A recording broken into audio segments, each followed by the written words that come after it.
Hello everyone, thank you for joining us today.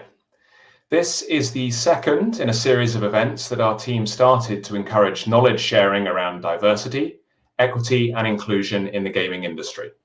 We're doing this because we really care about games being accessible and meaningful to everyone. And we're really pleased to see that so many of you, nearly 100 according to the registration count, care about this too and have made the time to join us. In this session, we're going to talk about what it means to build games for all of your players. We're very lucky to have some real specialists with us, some of the most experienced people in their fields. Throughout the event, they will share design tips and best practices to not only inspire us all, but hopefully help us all improve. My name is Ross Brockman, and at Google, I lead our ad monetization partnerships across apps and gaming's partners in EMEA. At Google, we firmly believe that a diverse mix of voices, backgrounds, and experiences leads to better decisions and better outcomes for everyone. We learned this the hard way ourselves when, for example, YouTube first launched the video upload feature for iOS. Surprisingly, we found that 5 to 10% of user uploaded videos were upside down. Obviously, our first assumption was that there had to be a bug, but no. Our early design was the problem.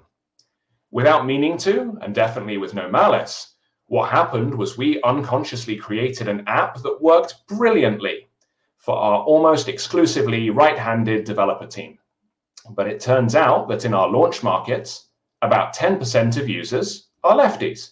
So no coincidence about the upside-down videos. The lesson we took from this was simple. A great product can be ruined by a lack of product inclusion.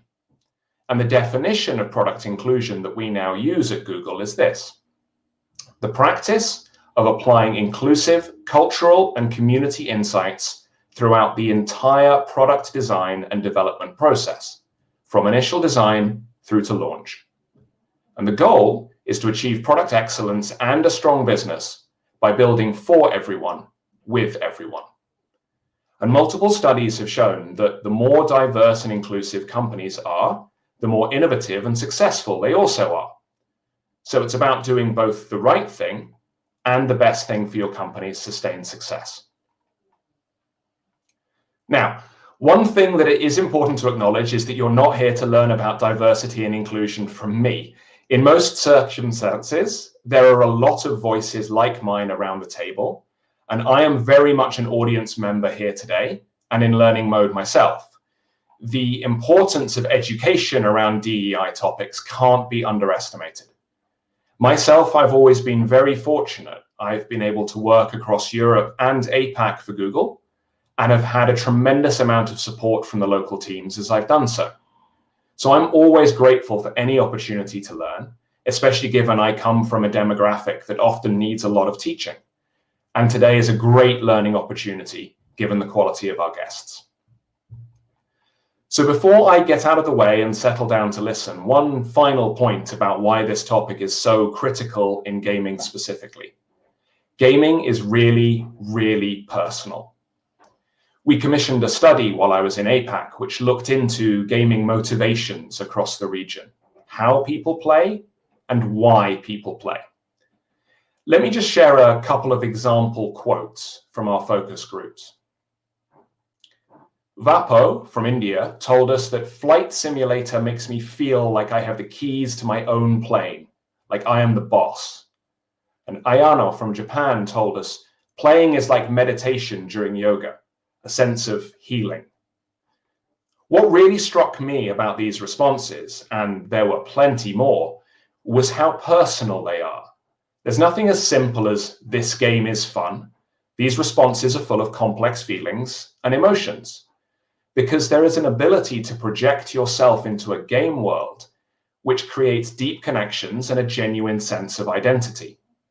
And while this is in general a hugely positive thing, it means we as an industry need to be careful because we're genuinely playing with our users' feelings. And what can drive connection for some people can drive exclusion for others. Stories, environments, representations, they're emotive. And as gaming continues to grow, we have to be conscious of the audiences we reach with these messages. At this scale, being inclusive is a responsibility we all have to take seriously. However, Google's definition of product inclusion is not the same or as useful as an expert definition from people in the industry. As such, the goal of today's event is to collectively discuss how to improve DEI in the gaming industry with the help of those who live and breathe it every day. So with that, I'm going to hand it over to our panel moderator today, Fatih Özkosemen, to introduce our panelists. Thank you. Thanks a lot, Rose. Thanks for setting the scene and for the other perspective. Hi, everyone. My name is Fatih. I'm working as a UX consultant within the apps and gaming team at Google. What I do, I work with our really great gaming partners and try to help them to build really engaging and habit-building games, right? Today, we are with you with our second diversity, equity, and inclusion gaming event, and we're bringing together a really great experts and specialists from the other different backgrounds of the other gaming industry, and we're going to discuss their journeys, perspectives, and we're specifically talking about what building games everyone actually means, right? And before introducing our dear panelists, I just want to encourage you to actively listen us, and I want you to think about a couple of takeaways from today's discussion. Let's say you're a game developer, right? Try to self-reflect on your own games and try to note down a couple of things that you can take back to your studio and improve on, right? But on the other hand, let's say you're a game player. I encourage you to become more aware with the games you interact with and be vocal about the issues around inclusivity and try to give feedback, because you are the biggest incentive for the game developers to keep improving on, right? Without further ado, I want to introduce my first panelist. I'm going to introduce them alphabetically one by one. Today I have Celia with me, Celia Hodent, who is a game user experience consultant and the author of Gamer's Brain. Welcome, Celia. Good to have you here. Thank you, Fatih. How are you doing? All good, all good. Really excited for the other discussion today.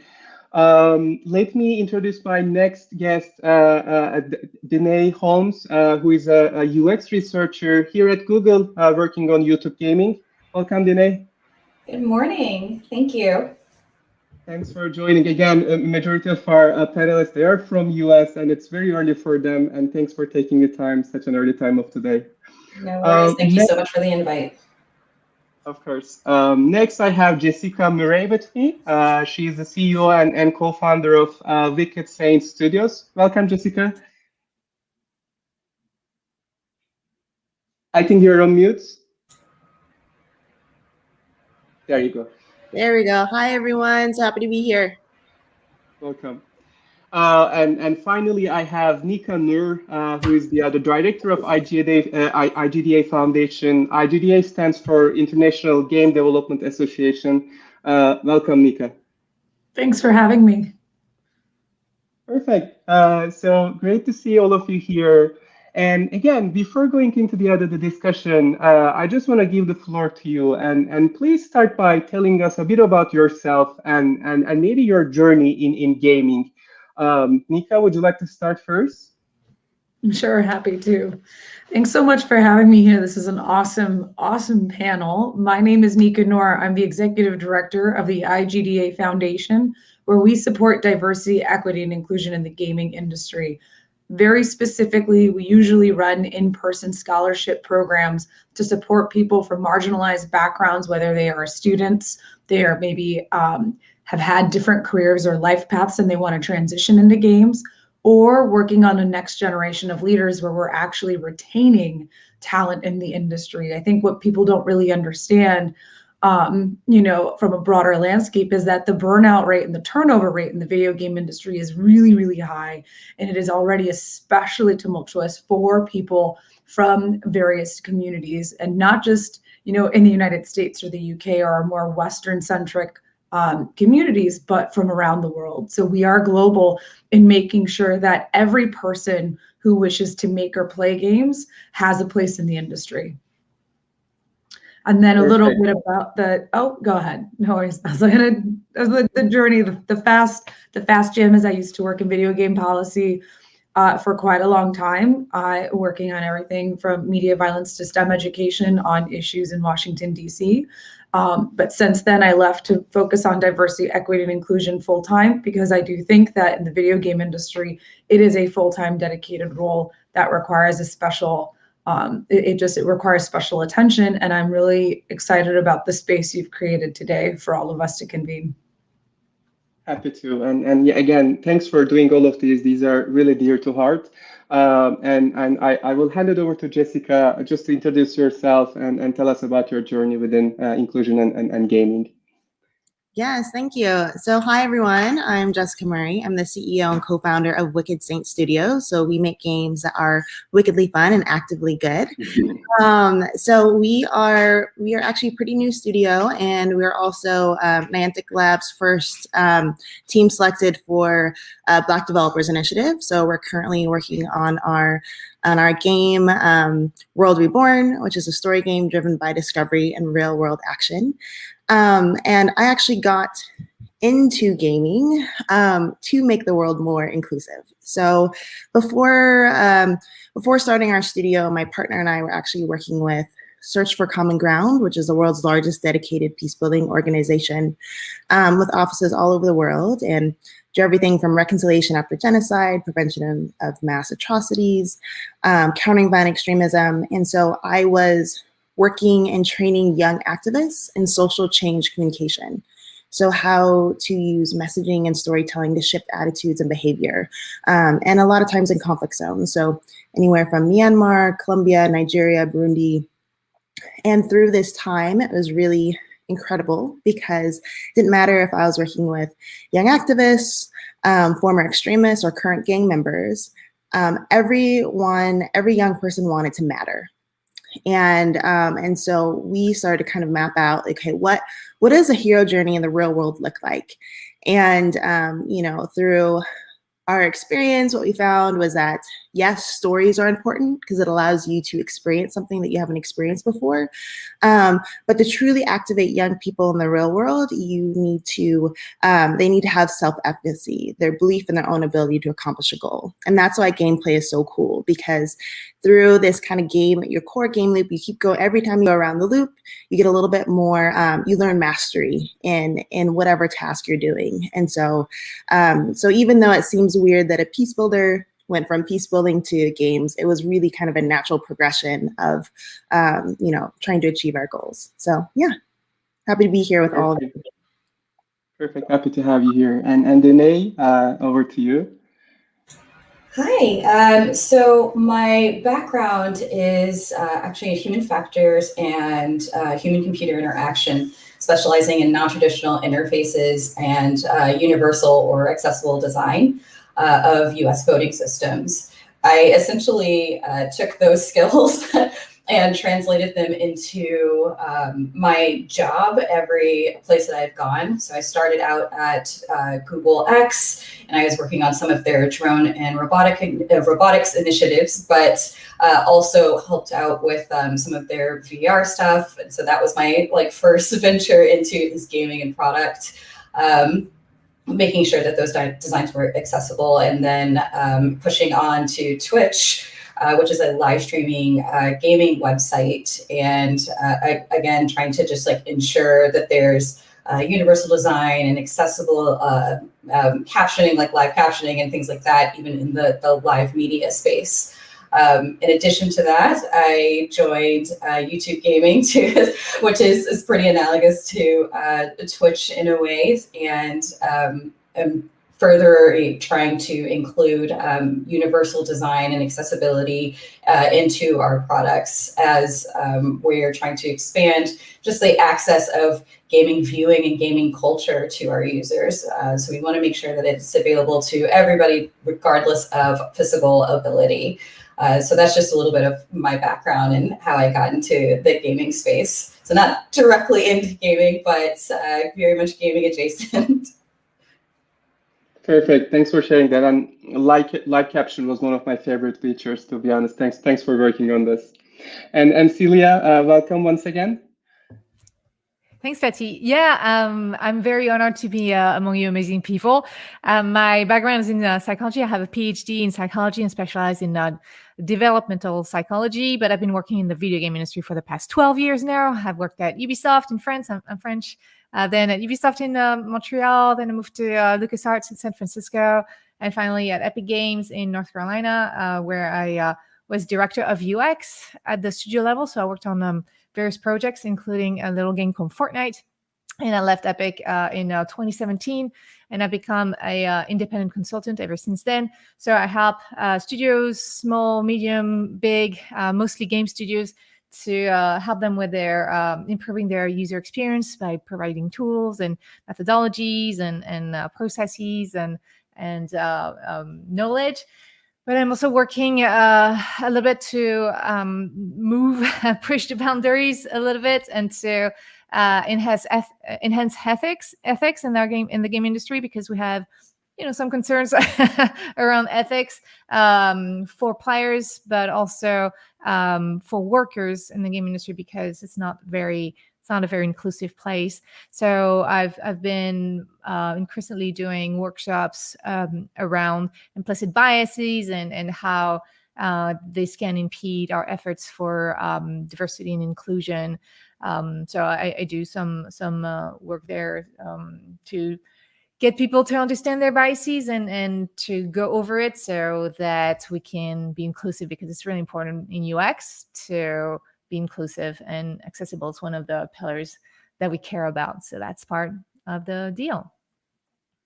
Beautiful. Thanks for sharing that. And now that we know you a little bit better, maybe I just want to start with a couple of questions around gaming and inclusion. And as you know, we're going to talk about inclusive game design, right? But I'd like to hear from each one of you. How do you define the term, right? What does it mean for you, and why is it important that games are designed in inclusion in mind? Maybe Jessica, I can start from you, and then we will go one by one. Yeah, absolutely. So I think defining this is so important. And so the Webster's definition of inclusion is the practice of including and accommodating historically excluded groups. And I think that's fine and all, but there's a feeling I think that we often get with including and accommodating that always makes it feel like an add-on, right? Where it makes inclusion really feel like a chore. And in reality, as Ross kind of mentioned before, inclusion is actually a gift. Like being able to draw from diverse perspectives and experiences is a gift. We believe that difference is a pathway to innovation. And so I think it's really important to start reframing inclusion from this kind of chore add-on to something that is really valuable to companies. And so I like to define it as, instead of including and accommodating historically excluded groups, actually partnering with and listening to historically excluded groups, and really see it as the go-to, not an add-on, but let's have everyone be part of this main course. Perfect. Great to hear this. And maybe Nika, can you share your take on the concept? You don't want my take on the concept.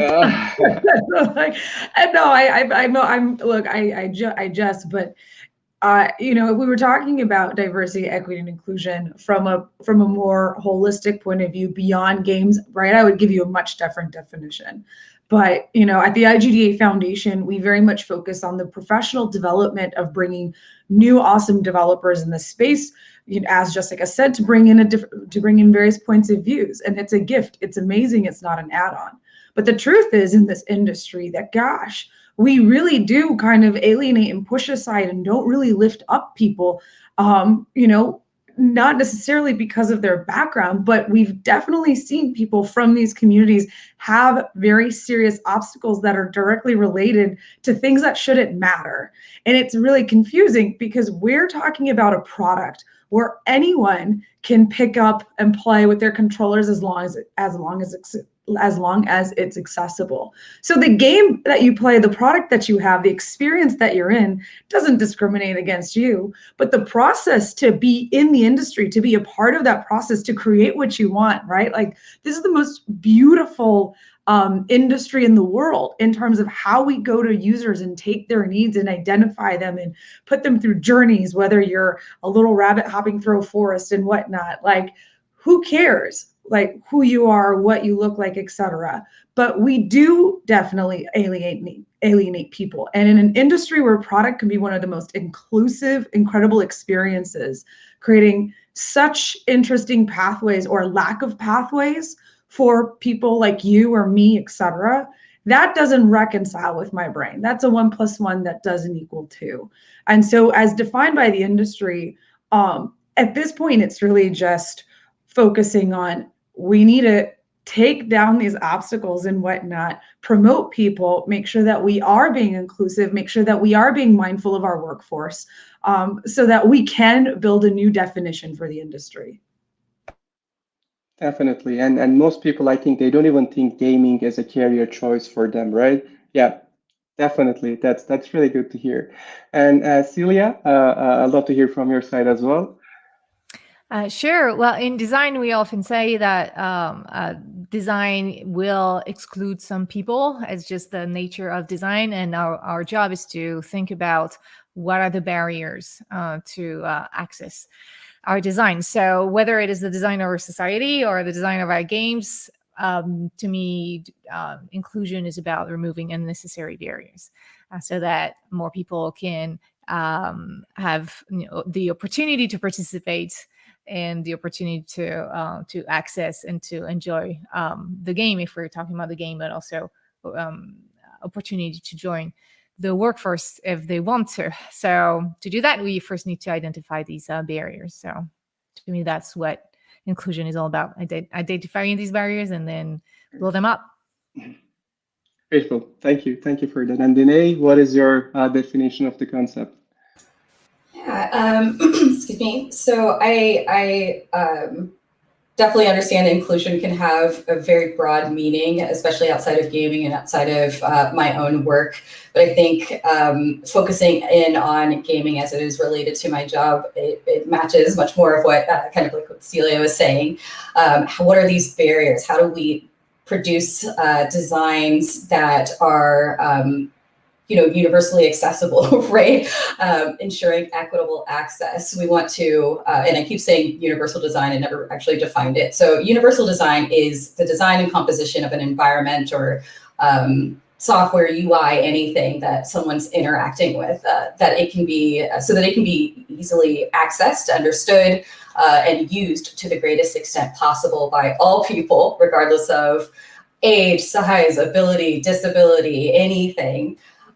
So taking that in mind, that's essentially what I strive for, as I am a design, essentially a partner with a lot of our product teams. So just making sure that what we have is accessible by many, many people, and not necessarily branching off into special like accessible designs, but designing for maybe different situations, like somebody may have a cognitive impairment and, it's really hard to read live chat. It's going really fast on the side, especially like at Twitch or a live stream on YouTube.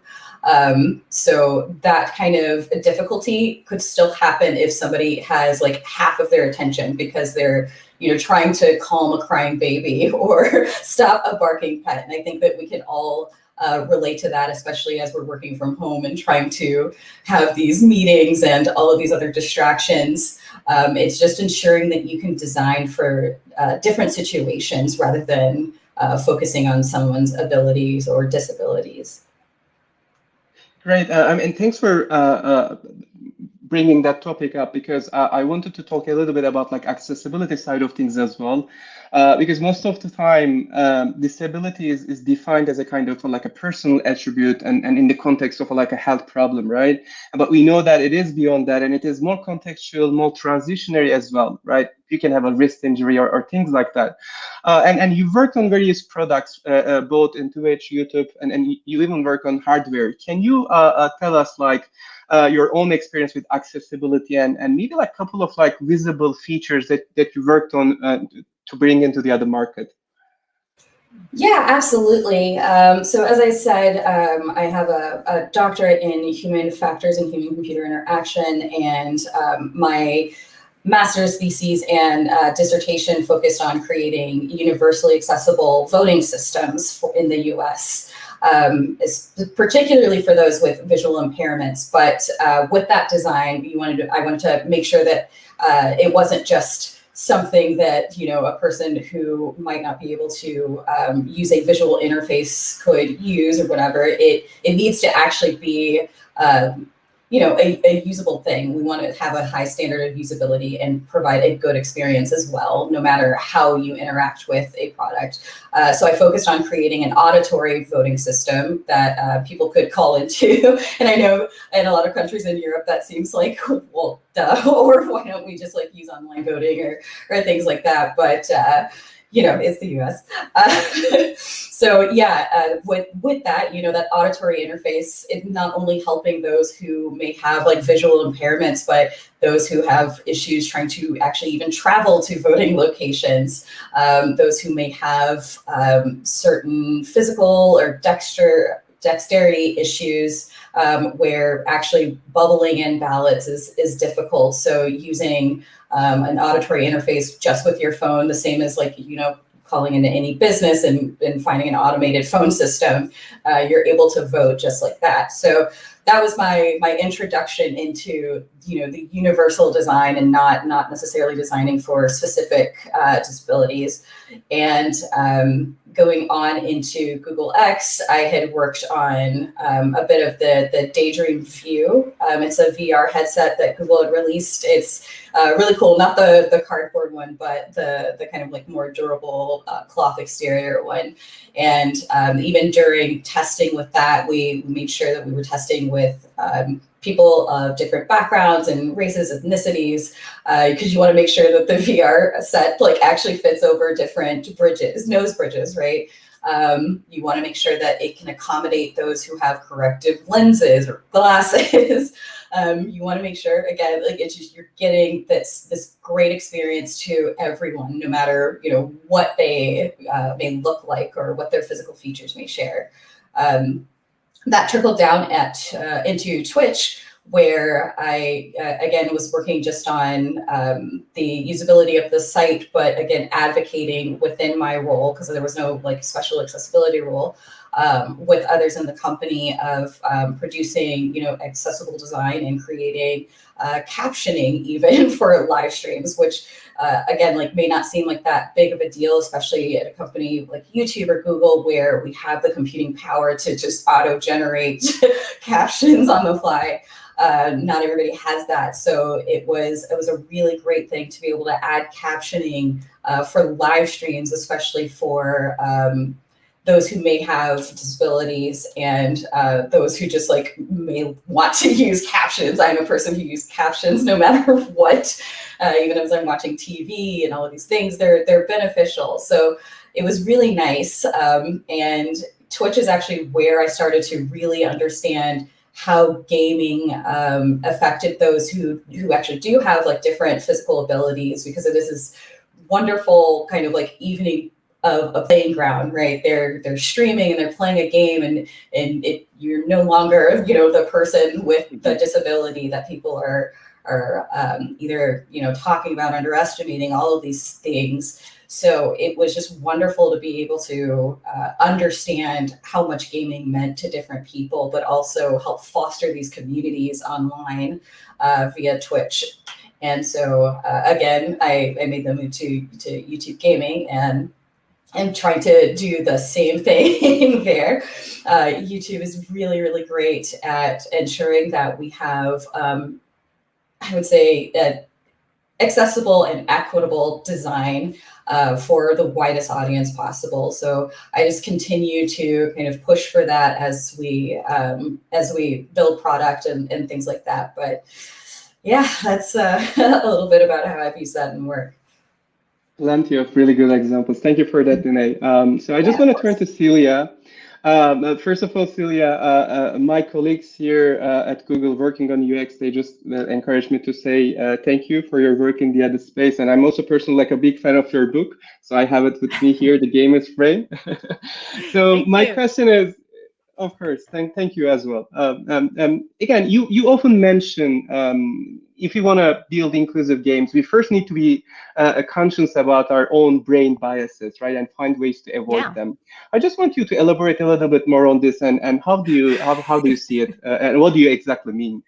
Sure, I'm gonna try to be fast because it's I can talk forever about these things, but yeah, this is what we do in user experience or human factor psychology, however you want to call it. It's about understanding how the mental processes work so that we can offer the best experience possible. And experience happens in people's minds, and so as we design things, we need to understand how people are going to use them. And because we're not these people, we need to do that exercise to understand how the brain works. But that works also for us, if we want to make the right decisions as we build the game or whatever it is that we're building, we also have to check on our own biases. For example, confirmation bias. We have a tendency to focus on the information that is going to confirm our preconceptions. And so as we design something, we can see how this can completely impede our decision making, where we get to just make the decision that feels good to us, or we're just going to focus on just a few elements that confirm, like someone posted something in a forum and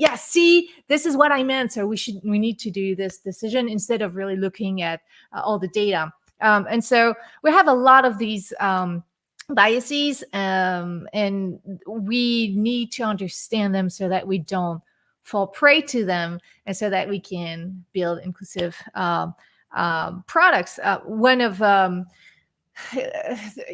are many of them, but there's one that's called the false consensus effect, that people have a tendency to believe that their belief is like the majority, like their preference is going to be like the majority for everybody. And so if you have a team of like very homogeneous, let's say white men, and they all believe that, then they're going to design things for all of us to enjoy, but then it's really not adjusted to anybody else. And this is how not only you're not inclusive, but it's also not economically sustainable if we want to design for the global world.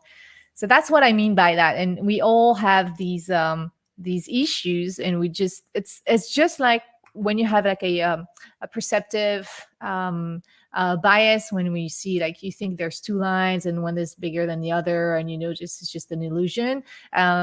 Our biases are pretty much like this. And so even though we know that they exist, we can't really control them. We're going to fall prey for them. So what we need to do is to change the environment so that we have checks and balances, so that we don't fall prey for them. And we are going beyond that to do what we need to do. So that's why ethics is so important, whether it is in AI or it is in how we work and how we hire people, and what are the processes that we put in place during the development of a product, so that we overcome these problems. Great, thank you so much. Thanks for sharing this. And I just want to turn to Nika. Nika, you briefly mentioned all the works you are doing at International Game Developers Association, but I want to specifically focus on like a couple of initiatives you're working on to bring like more game developers from more diverse and inclusive backgrounds, right? Can you just mention those initiatives and what are you working on these days? What are we working on these days? Man, we are working on time zone conversion for sure, because we're international and we're virtual. So no, our programs are awesome. We normally, thanks to a lot of our awesome sponsors, we normally fly people in from around the world to GDC, and we put them through cohorts and boot camps so that they are put in the best position possible, either to find their first job, get their studio or game idea funded, or just kind of level set and look for their next career or their next move or get promoted, right? Upward mobility for people from marginalized backgrounds is really, really tough in this industry. And since the global pandemic, we were in one of those interesting positions that we had already booked everybody's flights, got people's visas, and then when the pandemic hit, right, sponsorships fell through. We already paid for flights and whatnot. The word refund apparently doesn't translate to every airline outside of the U.S. And we pivoted really quickly so that people would at least have some sort of experience, and have converted to a virtual exchange format for 2 months long, and have really brought together people who were stuck at home, whether, they thought they were graduating college and looking for their prospects, or people that needed a relief from their at-home environment to meet other people and have a community and actually brainstorm and think beyond like the monotonous day-to-day of trying to bake bread or deal with at-home, work from home conditions. And we've now pivoted to create an online grantee program, and we are going to do that program again this summer, because there's still people who are stuck at home, and we have lost access to networking, we have lost access to mentorship, we have people that are fried, and it is in some ways, right, it's been a blessing to be at home more and slow down, et cetera. But there are still many people that just don't have those pathways, whether it's for upward mobility, they don't have those pathways to get in the industry at all. I would say we often cite that this industry is quite nebulous when it comes to a career path. If you ask anyone, how did you get your start in games? It's not a 1-for-1 or it's not like a casual story. And we don't necessarily, other than maybe QA testing, which is quite outsourced now at a lot of companies, we don't really have that from the intern to the boardroom pipeline anymore. And so how do we continue to create opportunities? How do we strategize? How do we think through not just our job prospects, but our actual ideals and values in developing our own careers in the industry while managing imposter syndrome? That's perfect. Actually, I mean, for the ones who are already in the industry, we are pretty much like comfortable working from home. We're saying, hey, all the boundaries are lifted, right? But we don't often realize that this also means there are new boundaries for a lot of people who are going into the other industry. Yeah, really good to hear that. Thanks for putting it. And Jessica, over to you. Here again, this time I want to touch on a little bit on the behavioral change of the things, right? Because inclusive design is always like including new people, but at the same time, it is all about learning from them and driving behavior change, right? And I think this is exactly what you guys are doing at Wicked Saints Studios, right? How do you reflect that opportunity? Can you tell us a little bit more about the other games you're designing and the overall work? Yeah, no, absolutely. And so, we believe that, behavior change often doesn't happen by just giving people information. It happens through experiences. And that's what's so powerful about stories and games, and why we have combined them, right? Is because you get to kind of have this window into this other world and these other people's experiences that you might not have had before.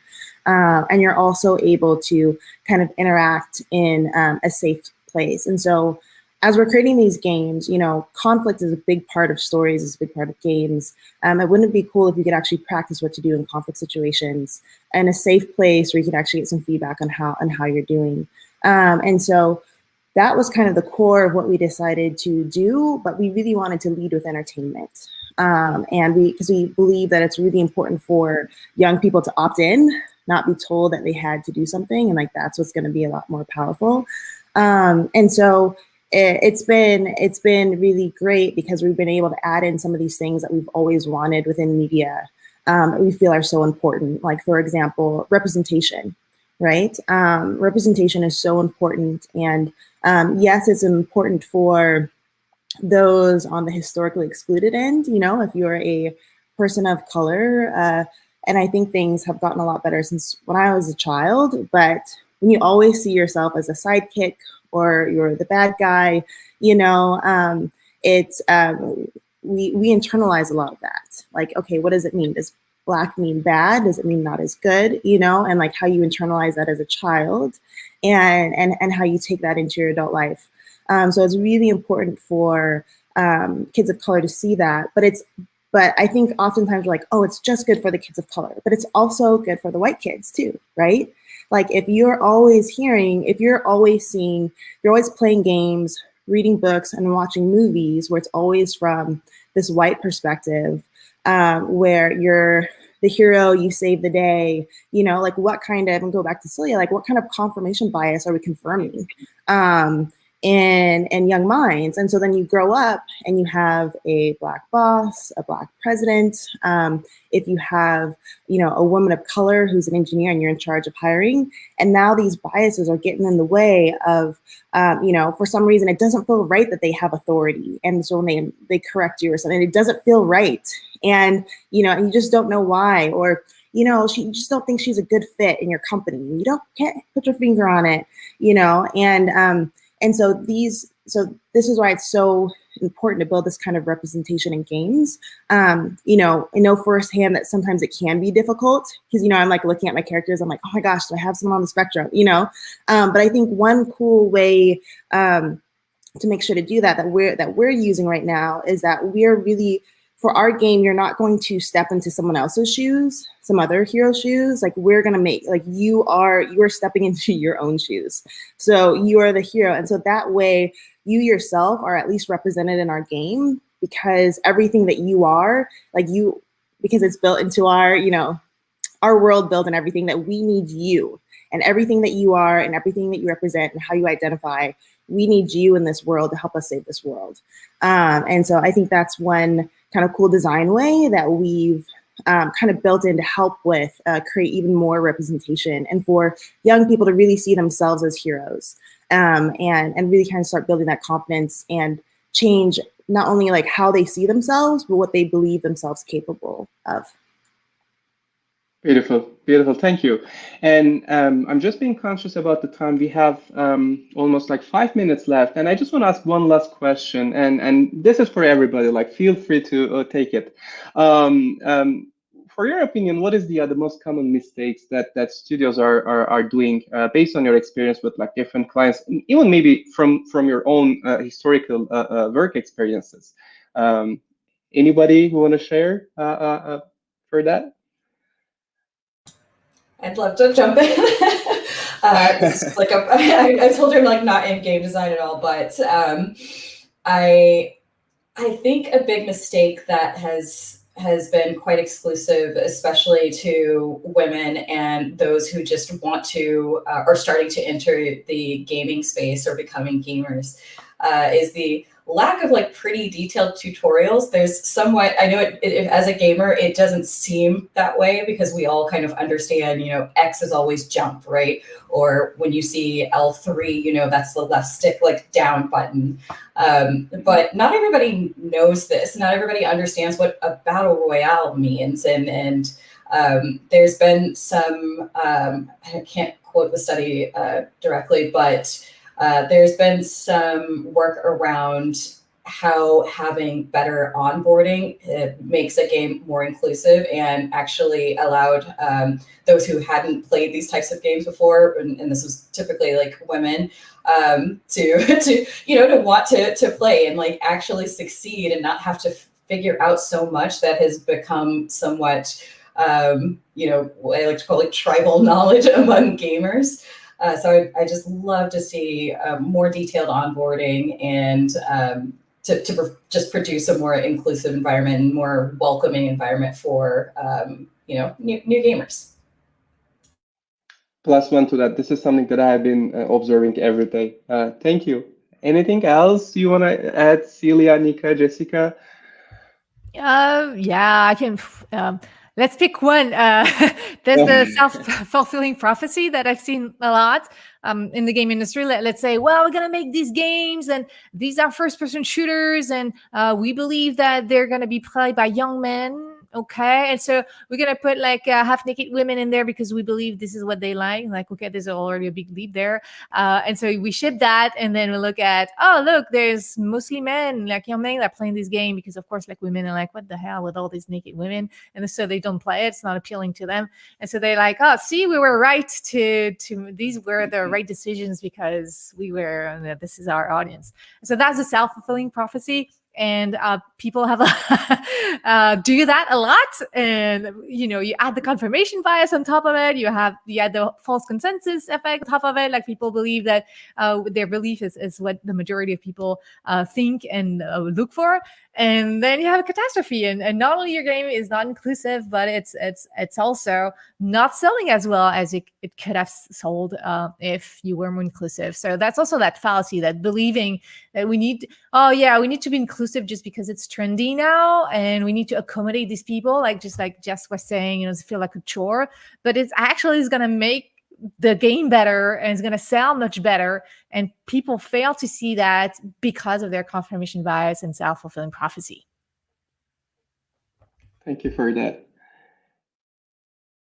Anything else you want to add on your side? Yeah, Jessica, go ahead, please. So I think, and like I said, I'm a little bit newer into the industry, but I think a big thing is like who you hire, and like we've talked about this a lot, and we've all kind of touched on this a little bit, but who do you hire? And so it's like I have an incredibly like wildly talented team, and 3 of us are Black. I think we have 3 Cubans, 1 Mexican American, we have 1, we have Asian, we have 2 LGBT, and just wildly talented. And I think, so it's so important to bring on these things and then to examine our own bias. Like, I think sometimes we get scared about examining our own bias because, if we become a racist, we're a bad person. And it's not about being a bad person, but being racist. Like, we all have bias, all of us. And so it's so good to kind of examine these things. And I think an important thing about this that I'm guessing a lot of companies don't do. Before this panel, earlier this week, I was on a mass atrocity panel because it's Genocide Awareness Month. And one of the risk factors to mass violence, they actually talk about is memory. So like, what has happened in the past? What is our recollection of what history actually happened? And I think if we have a better understanding of what actually happened in the past, then you can look at, so the game industry is about 2% Black. And you could say, and if you don't have the history of how, Black people, especially I'll say here in America, but all across the world, were treated, and how it relates to, when you don't have the history of redlining, Black codes, housing issues, and how that feeds into the education system, then your bias can look and say like, well, maybe they're just not as good at doing this, versus actually understanding that there are barriers that they have no control over that are literally preventing them from seeing this opportunity and having access to this. And so I think more than just like diversity and inclusion, trainings are so great, but it really needs to dig into history, so that we're all operating from the same sense of memory and we can examine our bias in a better way. Because the only way to have reconciliation is to actually acknowledge pain and wrongdoing. And we can't do that if we don't know what has happened and what has occurred before. And so I think memory is so important, and really digging into the history of what's happened and what's preventing people from being able to get into this pipeline to begin with. Definitely. Thank you for that. And Nika, any last words from your side? I would, for everyone watching, and thank you so much to the panelists. Celia, what you said really especially resonated with me. I think the one thing just to think about when it comes to diversity, equity, and inclusion, as someone who's steeped in it, as someone who gets asked to sit on these panels, as someone who calls hundreds and hundreds of studios fundraising to support people from marginalized backgrounds, and scholarships and grants, when diversity becomes trendy, make a concerted effort. even and if you don't have the bandwidth for it, find the bandwidth for it. It doesn't have, hire the bandwidth for it. And right now, too often, I just see people who kind of rush to put out press releases, check a box. They realize, oh shit, we don't have a lot of women in our studio, and all of a sudden they report that they have all these 50% increase in women, but they're interns, and that's great too, right? It's great to have a pipeline, but this isn't stuff that's done overnight. I follow a position that we are micro ambitious. So we're not here. The IGDA Foundation's not here to change the world, but we are here to put a dent in a very large iceberg. The more people chipping away, the smaller that iceberg, gets. And it does take generations to create sustainable change. It takes generations to break systemic practices. So being mindful of that, of looking at not the dollar now, but maybe the dollar down the road, and that longevity of how you treat people and bring people, and not get frustrated when the entry level person isn't getting it right away. These things take time. We're all human. And I think that time is still a valuable investment, and it's what's going to keep brilliant talent in this industry. But we have to think about people and culture in our workforce very, very differently. And I think working from home is actually a step in reevaluating, what it means to hire and staff brilliant talent. Perfect. And I hope that our panel and discussion today can drive one of these micro changes. Hopefully it will be like a drop in that ocean. And with that, I just want to thank all of you for your time and sharing for all of your experiences. And again, for our listeners, I encourage you to think about all the discussion. And again, if you're a game developer, try to think about like which of these topics can resonate with you. Try to self-reflect and try to drive change on the other titles you're working with. And again, if you're just a player, try to be more conscious about the other content you're consuming, the games you're interacting with, and again, be vocal about it. Give feedback, and again, your feedback, what keeps the other developers improving. So I think that's very valuable, and I hope we can give you like a couple of ideas to take away from that discussion. With that, I just want to take Celia, Dine, Jessica, Nika. Thanks a lot for your time. I know it's super early for you, but it was much appreciated. Thank you. Thank you. It was a great panel. Thank you. Thank you. Thank you.